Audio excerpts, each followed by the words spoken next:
This is Robert Capuccio. Welcome to the Self Help Antidote, a weekly dose of reason, perspective, and insight, where we challenge conventional thinking and explore authentic strategies and insights around personal transformation. Our commitment to you is to bring you some of the world's leading experts in the domains of fitness, wellness, coaching, and behavior change, separating fact from fallacy. Robert Capuccio, welcome back. Did you just call me Rabbit Capuccio? Rabbit. The fastest must podcaster. be the Tasmanian version of Robert. No, my mother growing up used to say that. I used to hate the name Robert because when she used to say it, she used to pronounce it Rabbit. So I was like, oh, God, I hate the name Rabbit. I didn't even realize my name was Robert until I got older. I thought my name was Rabbit Joseph. And what's made you circle back to Robert? Because you often call yourself Robert on LinkedIn. There's a lot of places where you refer yourself to Robert or Robert Joseph. So tell me about your... Well, Robert sounds a lot better than Rabbit. Also, I grew up in Brooklyn. Like, if you're well into your 40s and you're still going by the name Bobby, you're likely a gangster. It's not really the image I'm looking to run with. So I was like, you know what? Robert's a great name. And it's a little bit, it's a little bit grown up, a little bit more mature.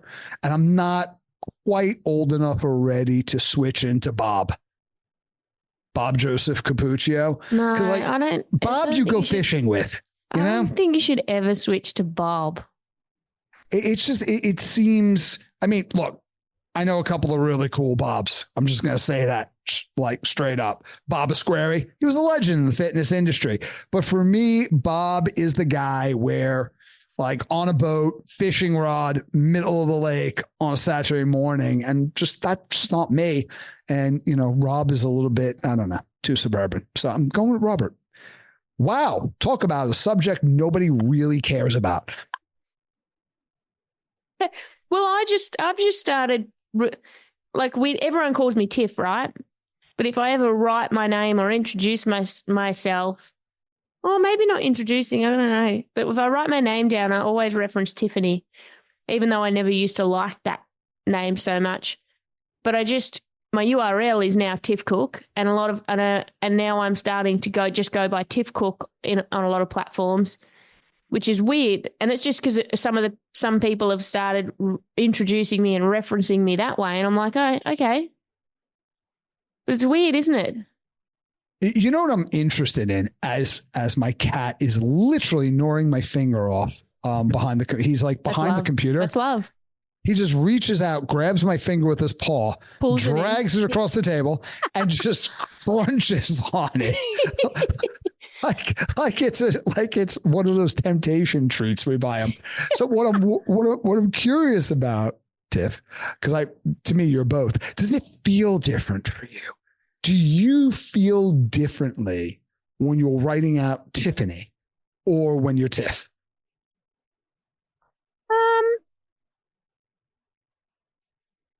I don't think I've ever really thought about it so much. Tiffany is just what I tend to write if I write my name, unless I'm just signing a card and then it's Tiff.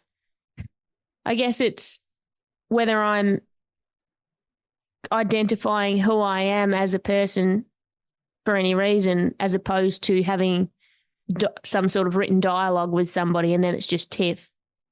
But I never fill out a form and put Tiff Cook.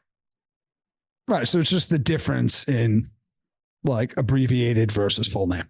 Yeah. Yeah. But that's different to Bobby and Robert because that's Bobby's not just like, it's not Robbie. It's Bobby. Which is interesting. Why do they change some names like that? Why is Richard Dick? Well, there was probably a guy named Richard who was a real dick and it just stuck. Which is very unfortunate for every other Richard everywhere. And there's always one Richard that ruins it for the rest. Why don't all Roberts become Robbie? Well, some of them do. And they probably get beat up a lot. But anyway. Oh my God. So you want to unpack like serious dysfunction. I don't even know if I should discuss this on the podcast. Should I discuss this on the podcast? That's a big yes from me. Okay. So when I was growing up, my stepfather was extremely violent, but he got violent for the most absurd reasons. So for whatever reason, he hated the name Bobby. Hated it. And so I was looking for abbreviations for my name because you're growing up in Brooklyn. Brooklyn's kind of like, we're very Aussie in the sense that we can't wrap our heads around anything that doesn't end with a vowel. And if your name doesn't end with a vowel, we're going to find one for you. So it's very similar to Australians in that respect. Well, a few respects actually, which is weird enough. But like when you think about where we both came from, kind of makes sense. But anyway, getting back to this. So I called myself Rob. And I started like thinking, it's my name. I'll call myself that one. And so I started going by the name Bobby. Well, one night we're all sitting down, right, at the table. And my friend Tommy, Brooklyn, Tommy, Vinny, Bobby, gives me a ring. And my stepfather answers the phone. I said, hey, hi, is Bobby around? My stepfather just throws the phone into the wall, right? Grabs the kitchen table, throws that into the wall. And you have like plates and glasses, everything shattering. It sounds like a tornado came through my house. Grabs me, starts beating me, punching me repeatedly. Now, from my perspective, all that happened was the phone rang. He picked up, said hello. This is not funny at all. And proceeded to throw everything all over the room and beat me. So I'm extremely confused at this point. Now, from the other perspective, my friend Tommy's on the phone. All he say is Bobby around. And this is what he's hearing on the other end of the phone. And then when this is all done, Tommy's still on the phone, just like dumbfounded on a payphone. This is like how long ago this was. Payphones, for those of you who are wondering, were these big metal boxes inside of booths that were like mounted to the inside of the booth. And you had to drop coins in it. And then you got to talk for a certain amount of time. But anyway, enough with the history lesson. So he picks up the phone again, my stepfather, and he says, there are no Bobbies in this house. There are Robs and there are Roberts here. And Tommy's like on the other end of the phone. Oh God, my eyes are dry as heck. Why is this? I think it's the lights, because at this time in the afternoon, like whenever I talk to you, it's not that I get emotional. I think the lighting, the like ring light is right in my eyes. It's so annoying. Anyway, Tommy's on the other end of that phone and he's like, so is he coming out? Okay, maybe not. He hangs up the phone. He's got the rest of my friends with him. He's like, I don't think Bobby or Rob is coming out tonight. It's just like, that's how it ended. That was the environment that I grew up in. That was like a typical night in my house. I can't even grasp that environment. Are you like intrigued by what could possibly have been the relationship between the name Bobby and your stepfather? Well, just... Or did that not even cross your mind? We're just in the eye of a storm that never made sense. It never made sense. Like, I never thought, well, like, were you like severely beaten by a kid named Bobby? Like, were you bullied by a Bobby growing up? That wouldn't have been a really good question. That just would have led to more chaos. I mean, it was one of those things where if he would go to bed at like 9 and I'd be up, like awake at 9:15, he would like wake up and storm. Like, he was usually, it was like really big guy. It was like, I don't know, 150 kilos. Like, that's the size of like this person coming at you. Or no, maybe like 140 kilos. Anyway, big boy. And he would be like, get to bed. He's like, and everything with him was like, ever since he was a kid, as if that justified it. That just makes it more like mental. It's like, ever since I was a kid, I can't sleep when I know other people are awake when I'm not. Get to bed. And he would just flip out. I was like, that must be really hard for you, because like somewhere in the world, there are a lot of people that are always awake whilst you're sleeping. Like, this is just like, where are you? I don't know if this is like years of severe anxiety and sleep deprivation that did this to you. I'm not really sure. I know he had a family history of like the men in his family being like struggle. Let's just put it mildly, struggling with mental health issues and violence, like extreme violence. It was all the men. I didn't know that until years later when I was out to dinner with his first wife. You know, someone who I was like growing up was told like it was the worst person in the world. And like, yeah, she's absolutely lovely. I absolutely adore his first wife. I mean, you know, we all make massive mistakes. Sorry about that first marriage there, but other than that, like, she's incredible. What did he have good moments? What was he like when he was good? Or was there just space between the bad? You know, there was both. There were moments where he could be, I don't want to say kind, but affectionate. And he could sit and talk to you, or he would tell stories. Most of them were wild lies and fabrications. Like, he would talk about, you know, like serving time, like what it was like in the military. He was never in the military. But he would just go on and on with these elaborate stories about it. When things were better, which was rare, like it wasn't the majority of the time. It wasn't even like half and half. It's like maybe 20% of the time. When he did have his really good moments, that was the most anxiety inducing and terrifying, because you just know like, oh, things are okay here. Like, I'm going to say at any second, anything can happen and this is going to shift.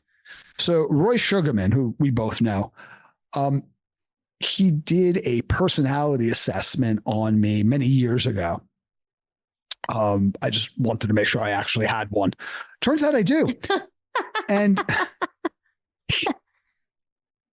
what was interesting about his personality assessment, because a lot of times they'll ask you questions and you have to think, am I answering this question authentically based on the truth, based on what other people have told me, based on how I want to view myself or how I should be, or based on whoever's administering the test, what are they looking for?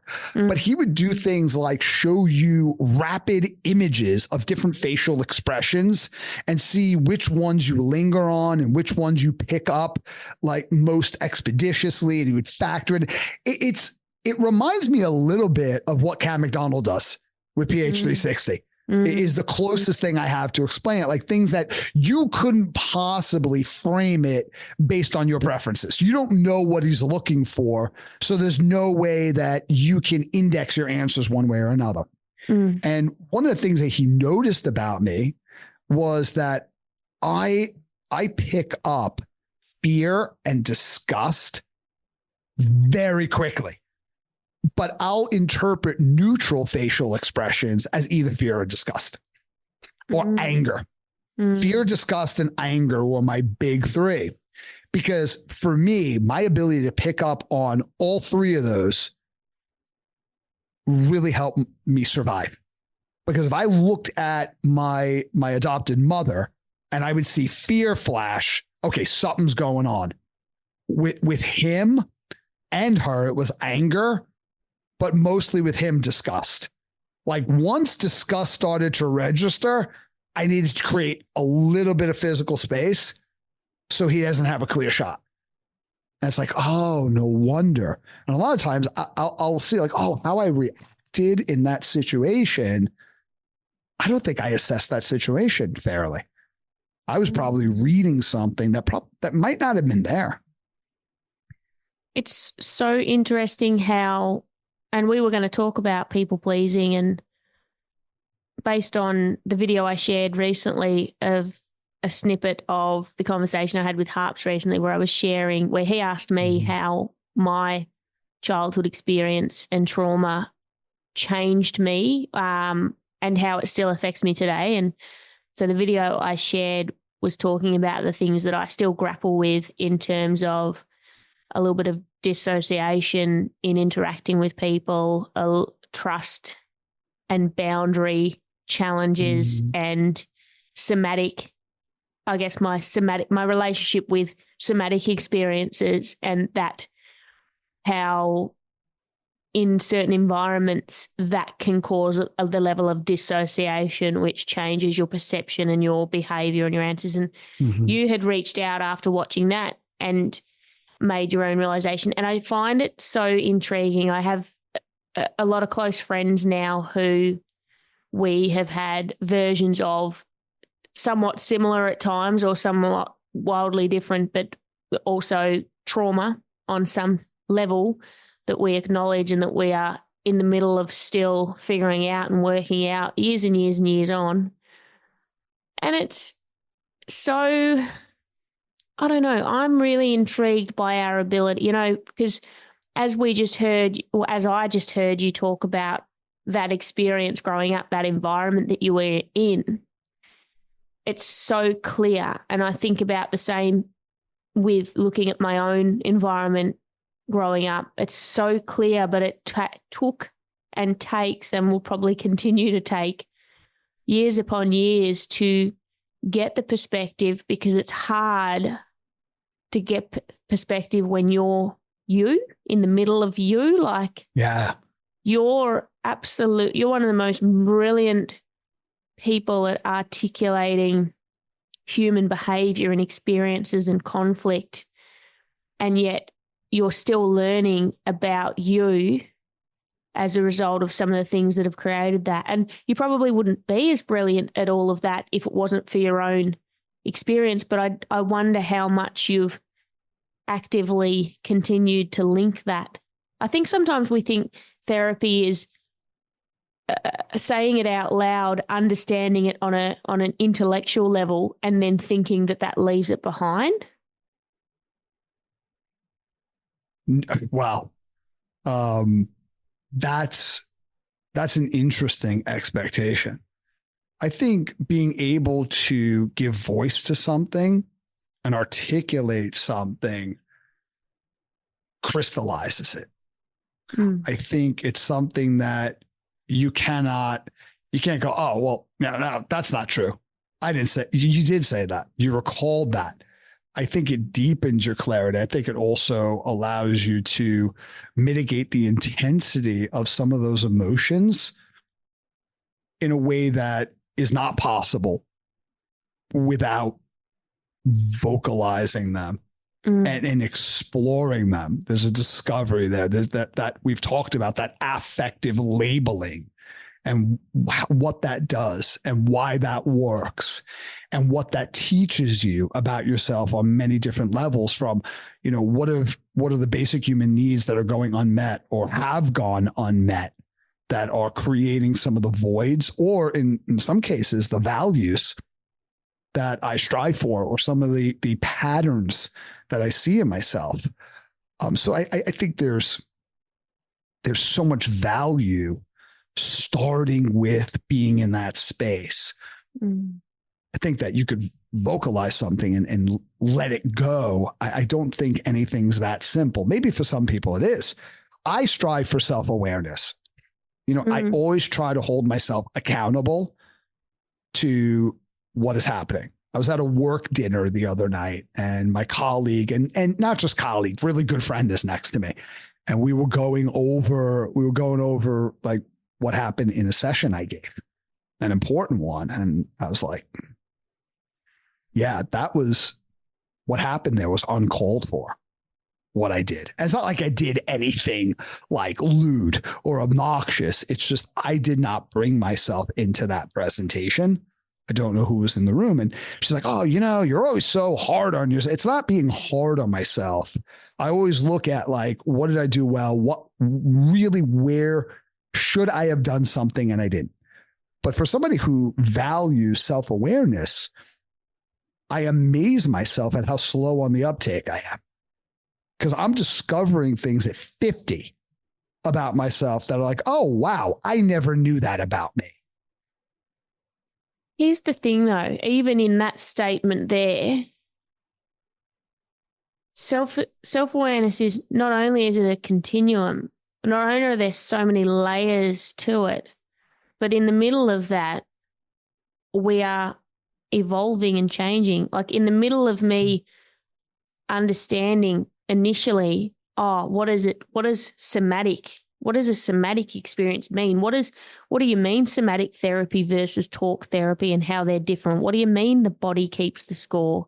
And in the middle of both having different activities or metrics or therapies that I've dipped in and out of that deal with my somatic self, and also the therapy, talk therapy and the literal understanding and information and knowledge that I can gather in the middle of those two, as that information comes in and is experienced, it changes me. It changes me, and I get closer to being aware in the moment. It's a challenge because when we're talking about dissociating and having a body experience, it's ludicrous to expect that you would go from reflecting back and seeing that as a thing you do to feeling it the first time it happens again. Like my time got closer between the experience and how long afterwards I realized I just had that experience. Some of those experiences were big and some were just small, but each one got closer. And what I think the challenge is the management of our both mindset on and our relationship with how we're interpreting it in the middle of it. And I think it takes someone special around you, whether that's a therapist or a friend or a team or a number of people, to help you manage that, because we talk about labels and how it can be good and bad. Like I am always watching what's my relationship with all of because I talk about this a lot now. So talking about it's great, but I also am trying to keep a close eye on how do I talk about it? And in the talking about it, is it freeing me or creating any sort of a pull against staying stuck? That makes sense? I like all of this sounds like, and not subtle at all. They sound like significant shifts. I was going to say subtle, but significant, but no, like these shifts, like going from being aware of something and being able to identify when you're experiencing it and be able to just have this conversation we're having is a extraordinary shift. And I mean, I've talked about before that like emotional regulation. I've talked about times in the past where I've then sat in the middle of emotional dysregulation without context as to why I'm being a dick, but aware that I'm being a dick, but still in the moment, even though I have the awareness, the understanding, the compassion, and the ability to, not in the moment, but outside of the moment, I would have the ability to articulate it. In the moment, I'm still not in a place where I can, it's like, all right, I'm literally aware that I'm being a dick and that I'm emotionally triggered and I've gone into a state and I'm being a dick to people around me, but I'm not yet in a place where I can deal with that now. I have to get space between that, and then immediately I'm able to deal with it. And I mean, that's progress, but still challenging. Yeah. I'm aware that I'm in a state of dysregulation, but I don't know how to emotionally regulate. Or I don't seem to have access to that ability right now. Brain researcher Jeffrey Schwartz, and he was saying this around obsessive compulsive disorder, but I think it works, and it's a really great example. He said, like with obsessive compulsive disorder, it's not that people don't understand that these are not real. These are intrusive thoughts. They are well aware of it, but it is like somebody is standing behind them with a remote control and operating their brain. And that awareness does not necessarily mean that they could just not think that thought. Well, no, you can go to work because you did lock your front door and you don't have to go home and check it. And you don't have to check it with both hands. That was a debilitating thing for me, like having to go back and check the door constantly. When I was growing up, I had to always even things out. Like if I touched something with one hand, I couldn't walk away from it unless I touched it with another hand. My other hand, not another hand. I didn't have to drag somebody over by and the touch hand, them. drag them over. That would have been even more complicated. But just because you know that this is an intrusive thought and you don't have to do it, and nothing bad will probably happen if you don't do it, it doesn't make it any less real. But understanding that, okay, this is not real. This is an intrusive thought. It's not me. It's for some reason, emotional dysregulation. It's not me. It's my OCD.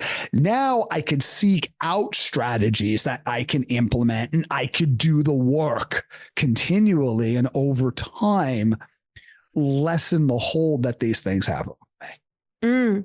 This is where the awareness on our stuff gets tricky, because it's like ignorance is bliss. So in the beginning, there's a period of time, I guess for most of us, where it's just some behavior or trait creeps in, and or it's just, you feel like it's always been there. It's just a part of you. And then at some point you realize it's a bit dysfunctional. You explore it and go, oh, this is like, I remember when I first dove into therapy and exploring my past, I was like, oh, all this stuff, all these personality traits, this is a result of some heavy stuff. And okay, so then what happens is then there's this layering upon that of chastising ourselves in the middle. So it's like you see it happening in the moment, and then you add a secondary stress or kind of trauma on top by then chastising yourself or having negative self-talk about how you're dealing with it while you're in it, rather than just being aware of it and going, okay, this is actually part of the improvement process. Mm-hmm. Yeah. And acknowledging and actually talking through how damaging that is to yourself and others. And then like, well, that's not even true. Yeah. Because if this was true, where else would it be true? Right? Something that is only true in your head in this situation, but's untrue in the same exact situation with somebody else might not be true. And it's like, if somebody else was going through, like, how would I assess this situation? What would I say? What would my opinion be? Even if I didn't verbalize my opinion, because even with Tourette's, I find myself keeping a lot of opinions to myself. And it's probably better that way. But what would my opinion be in my own head right now? And it's like, okay, it would be the complete antithesis to this. I wonder. That's curious. I wonder what the relationship for some people with Tourette's is, and their experience with being silenced or keeping stuff in. I wonder if there's some sort of a link for some people with that. You mean because our outbursts are so, our unintentional outbursts are so kind of like frowned upon or jarring for people? No. I think more from the standpoint of a person suppressing their own expression so much that that you almost explode with some form of expression just to stop holding everything in, just to have the ability to express. So when I try to repress a tic, what impact does that have? Is that what you're saying? Yeah, or not even just the tic, but so what I'm thinking is you're not speaking out about things. So let's look at your childhood and the things that the environment you were in. Oh, okay. That's interesting. How you had to hold certain things in, leave things unsaid, censor yourself. I wonder if the body, the soul, the nervous system, eventually goes, well, we need to express somehow. So it has these kind of little outbursts of expression of some sort. To my knowledge, it doesn't have anything directly to do with that.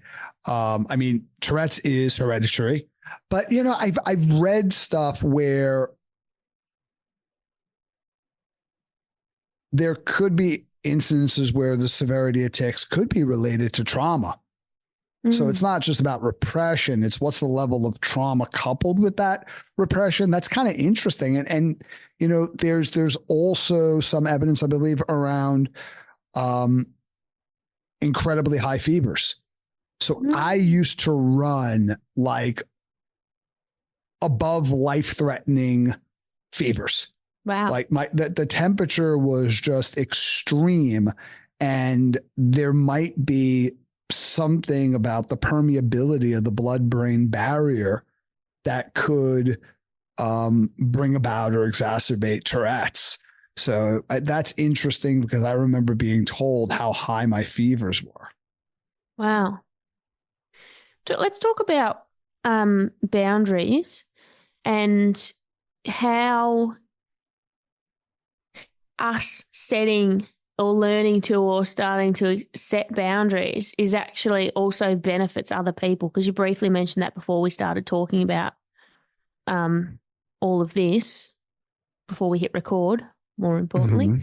So, and I'm interested in that because boundaries can feel like a very selfish and demanding thing, but I think if we can understand the benefit to others as well. Is there a benefit to others? Well, I can speak, you know, from personal experience. Boundaries is something I always understood for other people. And it's like, okay, right, I respect that. But I've always wondered, like some people, like they mention boundaries every minute. It's like, well, boundaries, and it's like, okay. Like what's going on? I've always wondered, are they struggling with something? You know, like when something's inflamed and you touch it even lightly, it really hurts. And that's something I always wondered. But it's like, fair enough. I respect that. But with me, I always thought, well, boundaries. You know, I don't know. Isn't that like being too inwardly focused on yourself? And it's weird where what's true for one person is not necessarily true for me in the same situation, same context, which leads you to believe, okay, it might not be true. Like your thoughts might not be correct. And I started, something happened recently. So me and my boss a while back, when I first came back into the States, almost a year ago now, we were putting things together and she asked me a question and it was strategic. And that led to me heading up a team. But it wasn't what it turned into. She wanted me in a leadership position. But what the team really wanted was a manager. They wanted management, not leadership. And like had a hard time discerning between what's the difference between the two. Like management, it's not me.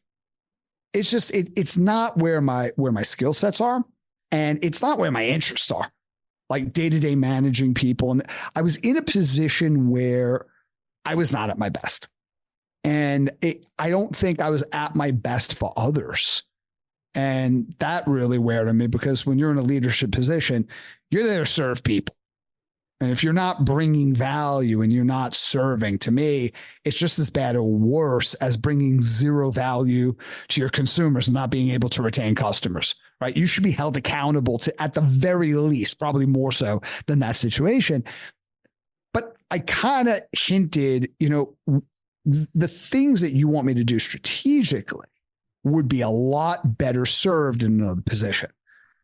The issue is, when it comes to people on my team, I'm highly deferential because I feel truly I'm there to serve you. With people who I report into, I have none of that. I don't respect titles in any way, shape, or form. Not meaning I have an issue with authority for the sake of having an issue with authority. I, like a lot of people nowadays, just really, it doesn't mean anything to me. And a lot of times I have much less patience for the people that are above me that I report into than my peers or people that are on my team. unless where it really flips is I have luckily many times in my life been in a situation where I had enormous respect for the individual and what they were trying to do. At that point, I am so, sometimes I'll say pathologically loyal. And my boss, I have a ton of not just admiration for her, but a lot of affection for her. Like we worked closely enough together for a certain period of time where I got to know what is this lady about? And it really brought us together professionally, and we got very close. So I had a really hard time going to her and saying, I'm not in the right spot. You know, I would say it, but not, you know what I mean? I would bring it up and talk about it in a meeting, talk about it in terms of strategy and bring it. But I didn't really want to confront, hey, this is not where I need to be right now. Mm-hmm. And this is damaging. And here's the reasons why. And I need to step away. For me to have that conversation is so difficult. And I'm just using this as one example of my life. There are so many other examples where I look back on my life and I really needed to please people. I needed people to accept me. I needed people to be happy with me. Yeah. And I understand how impossible that is. That is futile. And I understand how limiting and in some ways destructive that is. But if I'm honest with myself, I'm like, yeah, that's what was happening. So me having this conversation was a massive breakthrough. Yeah. And you know what was amazing about this conversation, right? Like when I had this conversation and I called up, like, because I just reached a point, I'm done. What do you think my boss's response to me was? What do you think her concerns were?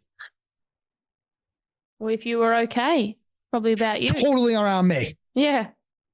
Me first. Yeah.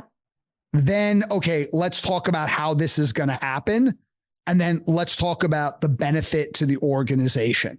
Because I strongly believe that my ability to benefit the organization is much greater through leadership than it is through management. And there's a lot of nuances there, but there's context that I cannot get into, obviously.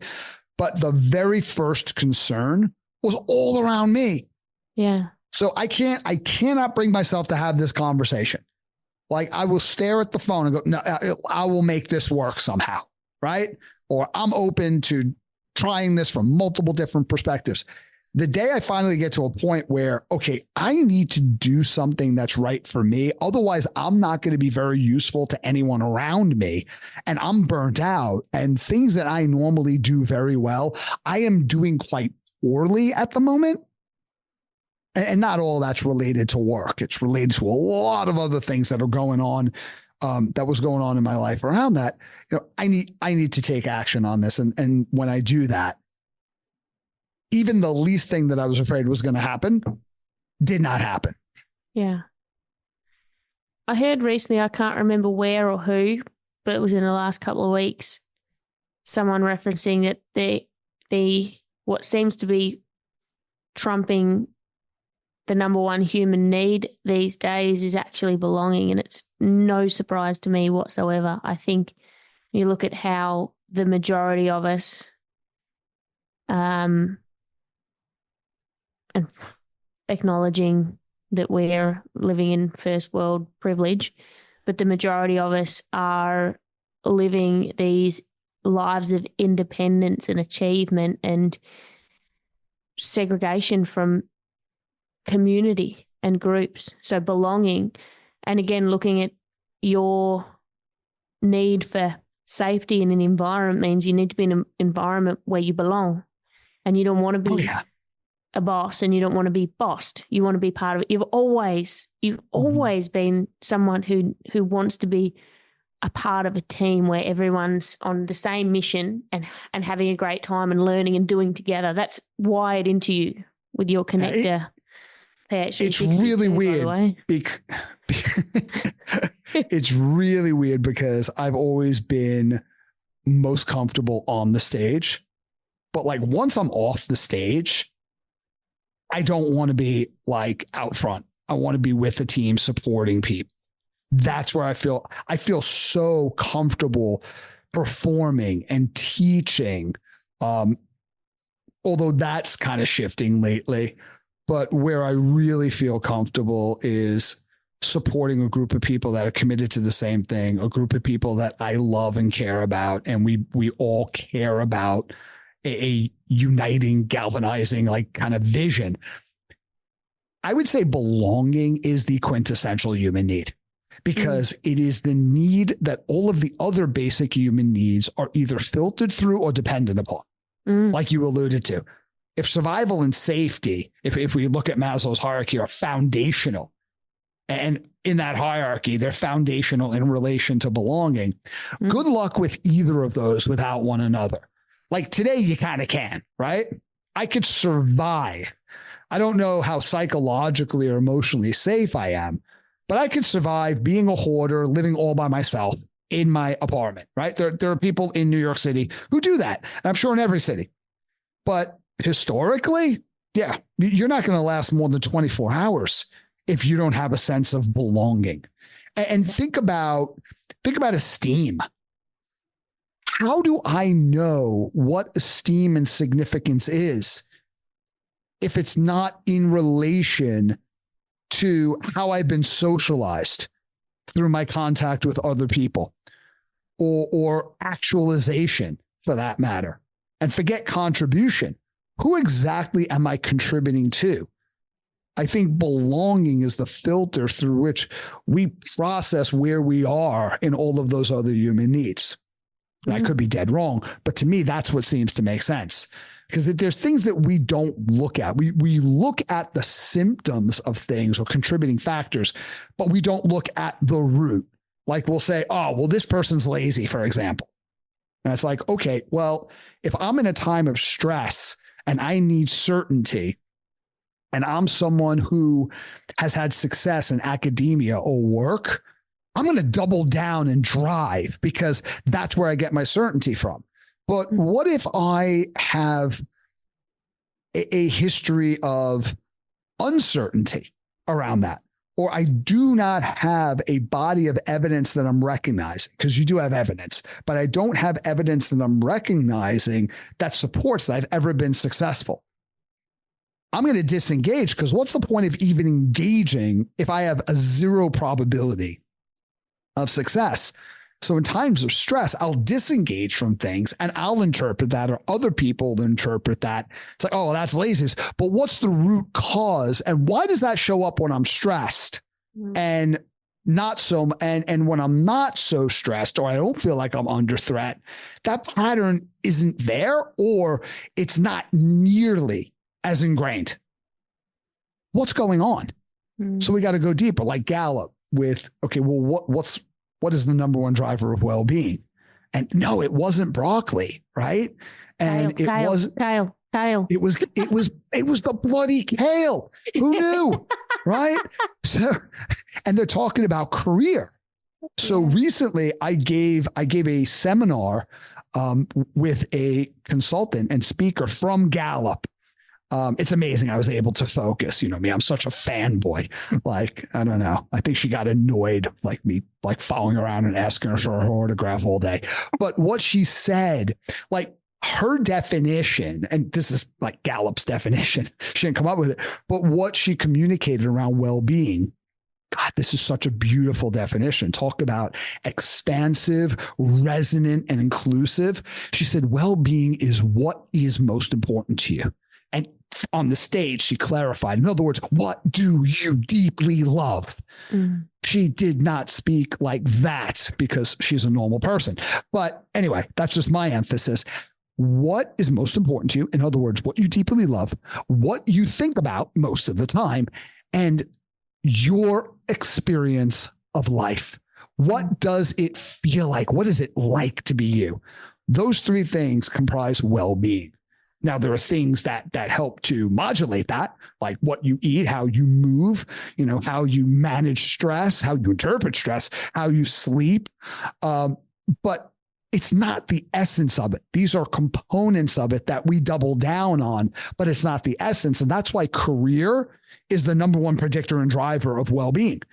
Because think about that. I have purpose. I matter. I'm contributing to something. When I am invested and I am getting career satisfaction, I am contributing to something greater than myself. It is connected to my values. I have social connections on a meaningful level. It's not like, hey, we all love hanging out with each other and having a pint at the pub. And that's great, right? No comment on that. But it's like, no, we all like hanging out and doing shit that changes, if not the world, someone else's world for the better. And you're probably good at what you do to the point where you're not in dire financial situation, right? You're probably able to live in a community where you feel safe and you feel engaged and you're thriving. So you have that socialization, you have financial well-being, you have community well-being. And if you've got all that and you're feeling good, you're probably energetically engaging in physical practices that support physical well-being. So you think about like, what's that driver? What's that linchpin? I think like belonging is kind of that driver. 100%. I just want to interrupt you for a subtle brag. I'm showing Bobby right now on the screen my last night's sleep chart. Look at that.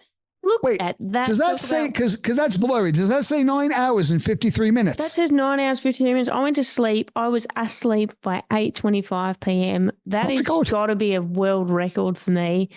Deep sleep. I think there might be two bears living in your household, actually. I woke up and I was like, because I thought if I go to bed this early and sleep, I'm going to wake up at stupid o'clock, because the night before I had a terrible sleep, so it's not surprising. But I woke up at 1 and I stayed awake all night, and I was like, if that better that's happen. Horrible. I worry about going to sleep that early. And I woke up and I sent Harps a message. I was like, I just won the Olympic gold for sleeping. I am. You didn't sleep. You hibernated legitimately. Like I go 45 minutes a night without being woken up lately, because I have someone on top of me and then stepping on my face. And if that's not bad enough, then I got the cat distracting me. So I've told you got to lock that prisoner up to sleep. You got to lock her up. I tried that, but I can't do that to Amy. It's just just put a litter box in the room with her. She'll be right. So I'm at marriage counseling this time next month. So what happened? Well, first, he put me in this room and gave me a litter box. It's like, oh, okay. You're like, she walked on my face and woke me up. Therapist is like, I'm going to pop to the loo. I'll be straight back. She quits. She's like, I'm done. I'm out of here with you. All right. Give us a wrap up. Give us an episode wrap up, because you're good at those. I think I've said this before. Sometimes when we hear self-care, we confuse it with self-indulgence.